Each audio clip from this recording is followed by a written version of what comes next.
Gaza, Tira, Oslo. No agreement touched the root, because the problem didn't start in a negotiation room. It started in a tent in the desert on a night 4,000 years ago, with a decision that seemed reasonable, and that could never again be undone. Consider the weight of that for a moment. There are conflicts in the world that last decades. Some span centuries, but there is only one conflict on planet Earth that has lasted 4,000 years, which appears in historical records of at least 6 distinct civilizations, documented by scribes from Egypt, Assyria, Babylonia, Persia, Greece, and Rome, and which still dominates the news today with the same intensity it dominated the diplomatic letters of antiquity. Only one, and it has a precise point of origin, a tent pitched between Ur dos Chaldeus and Egitto on a night when a man named Abrau, who would later be called Abrau, made a decision that any rational human being, under the same circumstances, would likely have made as well. That is what makes this story different from any other you have ever heard. It is not the story of a villain. It is not the story of a hero who failed. It is the story of an ordinary man, extraordinarily ordinary in fact, who faced something every human being knows, the painful distance between a promise and its fulfillment. And who, within that distance, made a small, understandable, completely human decision. A decision whose consequences still bleed. Observe what the records show. The book of Genesis, chapter 12, verses 1 through 3, documents the moment it all begins. A man receives a specific instruction to leave his land, his family, his past, and head toward a place he does not yet know. And along with the instruction, a promise of proportions impossible to grasp in that context. I will make of thee a great nation. I will bless those who bless thee, and curse those who curse thee. In thee shall all the families of the earth be blessed. All the families of the earth, not a tribe, not a nation, all of them. Abrau was 75 years old when he left Haran. The text is specific about the age, specific about the destination, specific about the promise, and specific about what was at stake. A lineage that would change the course of all human civilization. The problem, and here is the exact point where everything begins to grow complicated, is that Abrau and his wife Sarai had no children. They never had. And Sarai was well beyond the age where that would be biologically possible. The promise was clear. Biological reality, apparently, said otherwise. And so the wait began. 10 years. That is how long Abrau waited after receiving the promise. 10 years traversing Canaan, going down to Egypt during a famine, returning, establishing territory, accumulating wealth, and no son. The text of Genesis chapter 15 records the moment when the tension between the promise and reality reached its limit. Abrau questions, directly, without euphemism, Senor Deus, what wilt thou give me, seeing I go childless? It is the question of a man who believes, but who is also beginning to feel the weight of time upon his flesh. The answer comes with an image that anyone in the ancient Middle East would immediately understand. Look now toward heaven and count the stars, if thou be able to number them, so shall thy seed be. Genesis chapter 15, verse 5. Abraham believes. The text says so expressly, but believing in a promise and enduring an indefinite wait are two completely different things. And Sarai, the woman living in the body that was supposed to bear this promise, the woman who woke up every day with the absence of a son who did not arrive. Sarai had a plan. Measure the weight of what comes next. Sarai's plan was not malice. It was not manipulation. It was, in fact, the legally established solution for this type of situation in the ancient world. Marriage contracts discovered in Nusi, in Mesopotamia, dated to approximately 1,400 years before Christo, show that it was common practice and legally accepted for an infertile wife to offer her servant to her husband to bear an heir in her place. The child born of that union would be legally considered the wife's child, not the servant's. It was protocol. It was civilized. It was the rational solution available in that historical and cultural context. Sarai had an Egyptian servant named Agar. The text of Genesis chapter 16, verses 1 through 3 is direct. Now Sarai, Abram's wife, bare him no children, and she had a handmaid, an Egyptian, whose name was Agar. And Sarai said unto Abram, Behold now, the Señor hath restrained me from bearing. I pray thee, go in unto my maid. It may be that I may obtain children by her. And Abram hearkened to the voice of Sarai. One sentence, one decision, 10 words in ancient Hebrew. Abram hearkened to the voice of Sarai. The text does not condemn Abram at this moment. There is no explicit judgment, no immediate divine warning, no sign that what was happening was an error. It was, after all, what any reasonable man would do. Listen to his wife, follow established cultural protocol, and try to resolve with available resources what seemed like an impossible impasse. It was reasonable. It was human. It was irreversible. Agar conceived. The text of Genesis chapter 16 verse 4 records what happens next with a psychological precision that anyone who has lived through a power dynamic between women recognizes instantly. And when she saw that she had conceived, her mistress was despised in her eyes. Agar's status changed. She was carrying Abram's son, and that fact, that biological and irreversible fact, altered the power dynamics inside the tent in a way Sarai had not calculated. The rational plan produced an emotional consequence that was not in the contract. Sarai complained to Abram. Abram handed the problem back to Sarai. Sarai dealt harshly with Agar. Agar fled into the desert. And it was in the desert, alone, pregnant with no destination, that Agar had an encounter the text describes with verifiable geographic specificity by a fountain of water in the way to Sur, the same path that led from Canaan to Egitto. The angel of the Señor found Agar at that point, and what was said to her at that moment was not consolation, it was prophecy. It was a historical record that has not yet finished being fulfilled. Genesis chapter 16 verses 11 and 12. The text is specific about the name. Thou shalt call his name Ismael, because the Señor hath heard thy affliction. Specific about his character. And he will be a wild man. His hand will be against every man, and every man's hand against him. And he shall dwell in the presence of all his brethren. 4,000 years later, this text still disturbs. Not because it is a curse, the text does not use that word, but because it is a description of a pattern of existence that the descendants of Ismael would reproduce over the millennia, with a consistency that defies any purely sociological or geopolitical explanation. His hand will be against every man, and every man's hand against him. It is not an accusation, it is a diagnosis. And the 3,500 years of history that followed confirmed this diagnosis with a precision that no modern political analyst would dare predict about any current conflict. Agar returned. Ismael was born. Abraham was 86 years old when Agar's son came into the world. And then the second wait began. 13 years. 13 years of divine silence. The text records no word from God to Abraham between the birth of Ismael and the 17th chapter of Genesis. 13 years in which Ismael grew, walked, learned to speak, learned to hunt, learned to exist, and was, for all that time, Abraham's only son, the heir to the promise in Abraham's understanding, the future of the lineage. 13 years in which everything seemed resolved. And then God spoke again. Genesis chapter 17. Abraham was 99 years old. The promise was renewed, and this time with a detail that changed everything. The son of the promise would not be Ismael.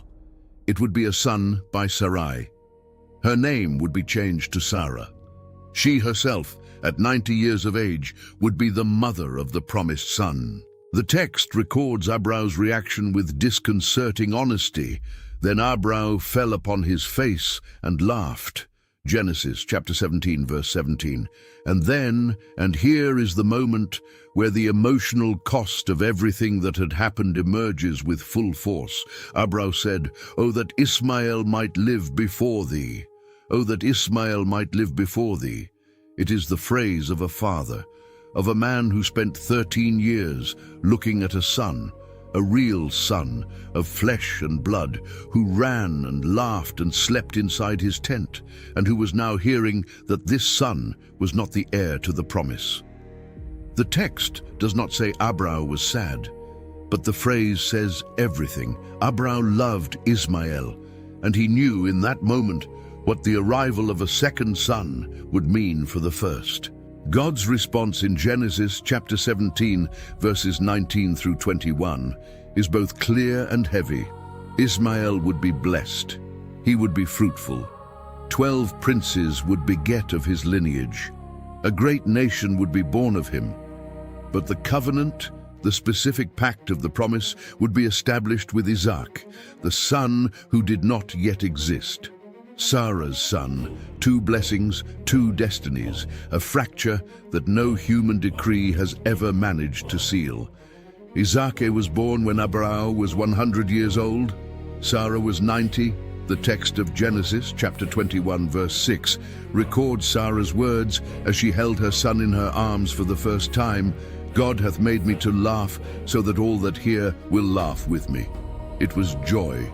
It was wonder. It was the fulfillment of something that had seemed biologically absurd for decades. But inside the same tent where Sarah laughed, there was another boy. Ishmael was at least 13 years old when Isaac was born. 13 years of being Abraham's only son, the heir, the center of the tent. And now there was a baby who changed all of that. The text of Genesis, chapter 21, verse 9, describes the moment of rupture with an economy of words that leaves the full weight of the scene to the reader. "And Sarah saw the son of Agar the Egyptian, which she had borne unto Abraham mocking. Ishmael was mocking Isaac." The Hebrew text uses a verb that can mean laughing, playing, or mocking, and ancient commentators differ on the exact nature of what was happening. But Sarah's reaction leaves no doubt about what she saw.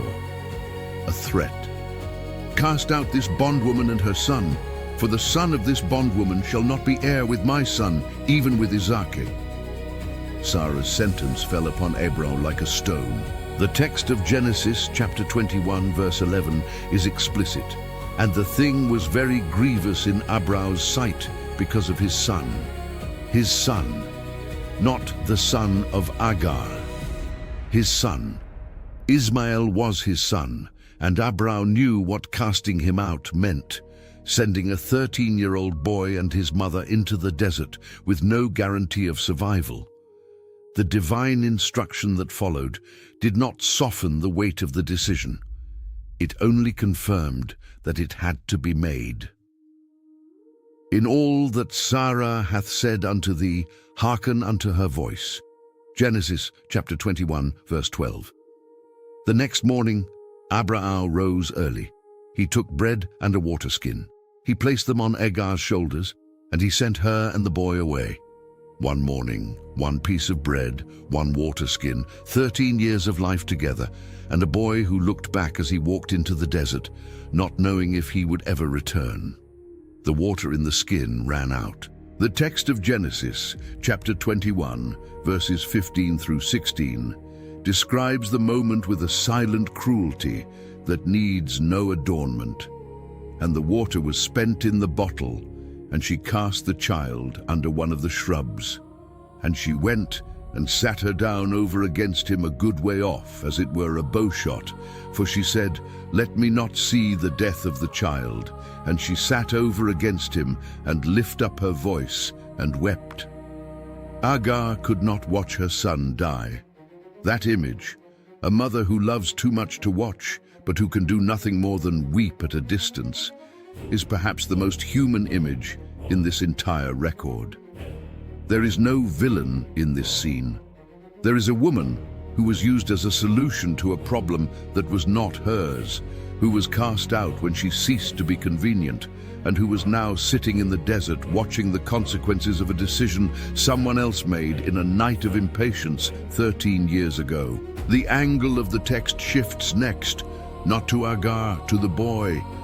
And God heard the voice of the lad, Genesis chapter 21, verse 17. Not the voice of Agar, who was screaming, the voice of the lad, whom the text does not record speaking at any moment in this scene. Ismael was in silence, and it was that silence that God heard. A fountain of water was revealed. Agar filled the skin, the boy drank, and the text closes the scene with a phrase that is both simple and prophetic. And God was with the lad. Genesis chapter 21, verse 20. God was with Ismael, not against Isaac, with Ismael. Put what comes next into the right perspective. Ismael grew up in the desert of Paran. He became an archer. Agar, an Egyptian, brought him a wife from Egypt.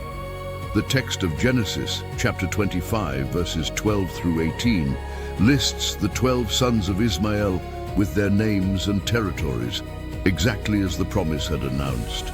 12 princes, a great nation. The fulfillment was literal, and the territories listed in the text correspond, with a precision that archaeologists and historians verified throughout the 19th and 20th centuries, to the geographical distribution of the Arab tribes of the Arabian Peninsula and the Middle East. Nebaiote, the firstborn of Ismael, is associated by historians with the Nabateans, the people who built Petra, the city carved into rock that is today one of the most visited archaeological sites in the world. Quedar, the second son, gave his name to one of the most powerful tribal confederations of ancient Arabia, mentioned in Assyrian inscriptions from the 8th century before Christo. 12 tribes, 12 territories, a record over 3,000 years old, verifiable. But the central point is not Ismael's lineage itself. It is what happened between the two lineages after the sons grew up. The most loaded re-encounter in the entire narrative of Genesis happens in Genesis chapter 25, verse 9. Abraham died at 175 years old, and the two sons, Isaac and Ismael, appeared together to bury him in the cave of Machpelah. Two brothers who grew up apart, who carried completely different stories from the same tent, who represented lineages that already diverged in territory and culture, together for a single moment to bury the father who had divided them. The text does not record a single word they exchanged. There is no reconciliation. There is no fight. There are two men who bury their father in silence and each go their own way to their own territory. That silence between Isaac and Ismael at Abraham's grave is perhaps the most precise symbol of everything that would come later. It was not hatred. It was distance.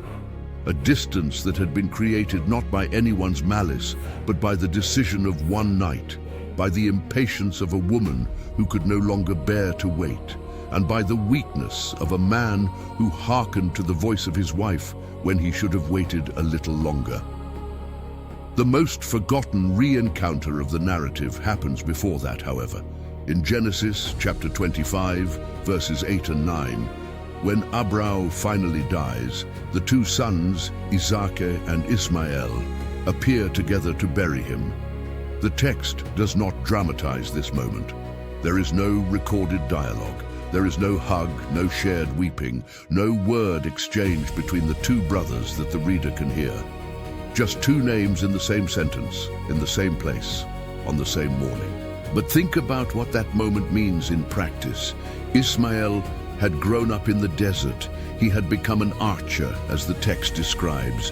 He had built his own family, his own territories, his own identity completely separate from the tent where he was born. And somehow, when his father died, he knew. He returned. He stood beside Isaac, the younger brother, the one who had kept everything, the one who represented the promise from which Ismael had been excluded, and buried the man who had separated them. This moment carries a weight the text does not explain because it doesn't have to. Any human being who has ever had a brother, who has lived through a family division, who has stood on the outside of something that seemed to be theirs by right, that human being understands the weight of that silence by the grave of Machpelah without needing a word of commentary. Isaac and Ismael are never mentioned together again after this verse. 400 years later, the descendants of Isaac were leaving Egypt toward the Promised Land. 2 million people, according to the record of the book of Exodus, chapter 12, verse 37, crossing the Sinai, reorganizing their national identity, receiving a law, establishing a nation. Meanwhile, the descendants of Ismael continued to consolidate in the Arabian Peninsula on the trade routes connecting the Mediterranean to the Indico, in the territories the text itself had delimited centuries before. 2 peoples, 2 legacies, 2 distinct fulfillments of 2 components of the same promise. And between them, a border that was not made of stone or wire, it was made of memory. The memory of a morning when a 13-year-old boy was sent away with a piece of bread and a water skin and looked back as he walked into the desert. That memory was not written in any treaty. It is not in any diplomatic archive, but it crossed generations in a way any family psychologist would recognize. Not as consciously transmitted information, but as an unconsciously repeated pattern. The rejected son who fathered a people who carry, in the cultural DNA of every generation, the shadow of that morning. There is an element in this story that most readings miss entirely, and which is perhaps the most important of all. Agar was not a secondary character.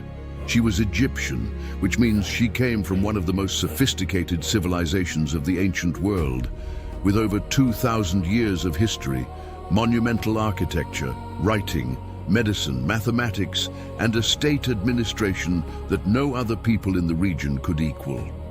She was not anonymous. She was someone. And she was reduced inside Abraham's tent to the function of a solution for a problem that was not hers. The text of Genesis chapter 16, verse 7, records that the angel of the Señor found Agar by a fountain of water in the wilderness, by the fountain in the way to Sur. It is a verifiable geographic detail. Sur was the name of a region in the northern Sinai Peninsula, on the border between Canaan and Egypt. Agar was going home. She was fleeing back to Egypt, to the only civilization she knew, to the only place where she was not a servant, and the angel sent her back. He did not welcome her in the desert. He did not release her to go her own way. He sent her back to Sarai's tent, back to servitude, back to the situation that had made her flee, with a promise, yes, with the prophecy about Ismael, with the guarantee that her suffering had been heard, but back. This is the hardest part of the narrative for any modern reader to swallow without pausing, and that is exactly why it must be looked at directly without turning away. Because prophetic narrative is not comfortable. It does not tidy everything up. It does not resolve injustices with a happy ending. It shows the real human cost of decisions and shows that this cost falls disproportionately upon those who had the least power to choose. Agar did not choose to enter Abraham's tent.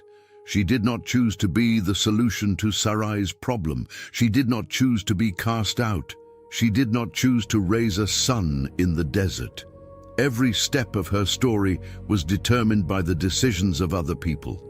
And yet it was with her that the text records a direct encounter with the divine, not with Abraham, not with Sarai, but with Agar, alone in the desert, pregnant and fleeing. Thou God seest me. Genesis chapter 16 verse 13. That is the name Agar gives to God in that encounter. In Hebrew, El Roi, the God who sees. It is the only time in the entire Biblia that a human being gives a name to God, and that human being is an Egyptian woman, a servant pregnant alone in the desert. This is not a detail, it is the heart of the narrative. Follow the reasoning to where the numbers lead. Islamismo, the religion born from the lineage of Ismail 6 centuries after Christo, today has 1.890 billion followers. That is more than a quarter of the human population of the planet. Judaismo, the religion born from the lineage of Isaac and Jacob, today has approximately 15 million followers worldwide. The numerical disproportion is more than 50 to 1. And yet, the smaller group is the one that has occupied the center of all the geopolitical conflicts of the planet for at least 78 years, since the creation of the Estado de Israel in 1948. This is not a geopolitical coincidence. It is the fulfillment of a pattern that the text of Genesis, chapter 16, verse 12, described with a precision no political science can produce. His hand will be against every man, and every man's hand against him, and he shall dwell in the presence of all his brethren. In the presence, the Hebrew uses an expression that literally means before the face of. The descendants of Ismael would dwell before the face of the descendants of Isaac, in the same territory, with borders that touch, with stories that interpenetrate, with a conflict that no summit resolves because no summit touches the root. The first Arab-Israeli war happened in 1948, immediately following the declaration of independence of the Estado de Israel. 5 armies from Arab nations invaded the newly created state the day after the announcement. The War of 1967 lasted 6 days and redefined the region's borders in a way that has still not been accepted by all parties involved.